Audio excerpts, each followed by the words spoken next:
Hello mga mi, kayo ba ay marami na din mga bags? Ayan, marami na din ba kayong mga collection ng bags? At hindi nyo na rin alam kung saan mga ipaglalagay.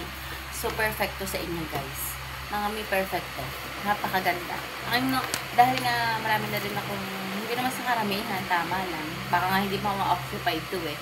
So, dahil nga medyo makalat na yung mga bag ko, puro bigay. So, salamat po sa mga nagbibigay sa akin ng bags. Kahit minsan ko lang po nagagamit. So, salamat po. So, bali, nag-order po ako ng bag organizer para sa aking mga bag. Yan. So, tulad po nito, yan, sasample po natin dito. Ganyan po ang ganyan po yung sample. So, meron din po sa kabila. Meron din po dito. Bali, ito po ay waluhan. Waluhan po siya. Kung marami po kayong bag, mas madami. So, yun po ang in-order ko, yung waluhan, para mas marami siyang malagay.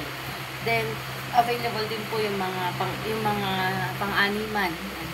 So, ito lang yung kinuha ko para tapos, pwede niyo siyang isabit kung saan niyo man siya pwede sa cabinet. Yan. Kasi meron siyang ganito. Meron siyang ganito. So, kung gusto niyo, kung gusto niyo nito mga mi, nandyan yung link, lalagay ko dyan yung link, i-check out nyo na. Maganda to, promise. Yun lang, maraming salamat. Yan, so ganyan po siya. Yan, so meron siyang 1, 2, 3, 4. Then meron pa siya dito sa likod. Kung gusto nyo siyang lagyan, meron pa sa likod. So kung gusto nyo, check out na. Check out na. Bye!